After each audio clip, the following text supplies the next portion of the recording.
mengadukan Gubernur Jawa Barat Pak Deddy Mulyadi terkait dengan kebijakan beliau yang memasukkan siswa dengan permasalahan perilaku, ya. Kalau bahasa beliau yang nakal akan dimasukkan ke barak dan dididik oleh militer. Nah, saya selaku orang tua murid di Jawa Barat tidak setuju dengan kebijakan ini.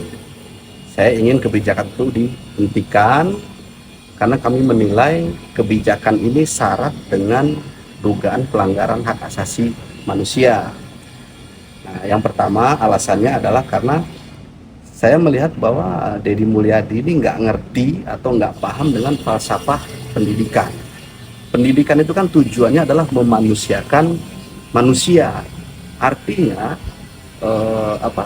anak didik itu bukan tanah liat atau benda yang harus dibentuk, tapi anak didik itu adalah subjek atau manusia yang harus dibimbing atau ditumbuhkan potensi tumbuh kembang serta bakatnya, bukan dibentuk. Nah, permasalahan kenakalan sebetulnya, kenakalan remaja itu menurut kami, ya, orang tua siswa ini, kenakalan siswa itu karena mereka tidak didengar. Kemauan mereka, permasalahan mereka tidak didengar, dan itu tugas dari guru dan orang tua beserta pemerintah yang memegang kebijakan tentang pendidikan, bukan ujuk-ujuk dibawa ke militer lalu dibina, dididik ala-ala militer. Nah, ada nggak jaminan selama dibina di barak ini mereka tidak diintimidasi, tidak dibentak, tidak dimarahi? Buktinya kemarin saya baca di berita-berita itu mereka bangun jam 4 pagi, tidur jam 10 malam, dipakein baju militer, diajarin baris berbaris, rambut dibotakin, dan lain sebagainya. Nah, ini terbuka peluang yang sangat besar untuk terjadinya pelanggaran HAM.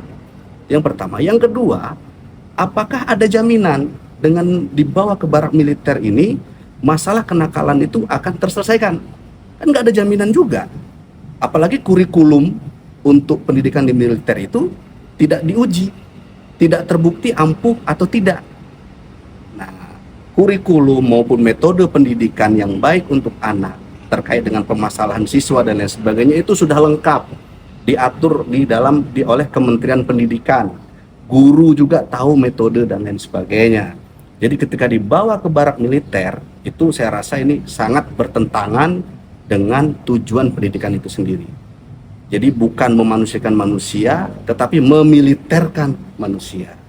Itu yang kedua. Yang ketiga, nggak ada satupun payung hukum yang membolehkan militer untuk ikut andil dalam menyelesaikan permasalahan kenakalan remaja. Itu nggak ada satupun pasalnya atau payung hukumnya.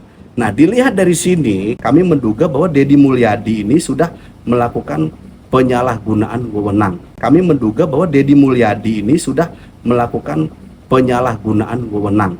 Paling tidak melampaui kewenangannya sebagai gubernur, karena mengeluarkan kebijakan yang tidak berdasar hukum dan cenderung melanggar hak asasi manusia. Nah, untuk itulah kami mengadukan beliau ke Komisi Nasional Hak Asasi Manusia supaya kebijakan ini dihentikan.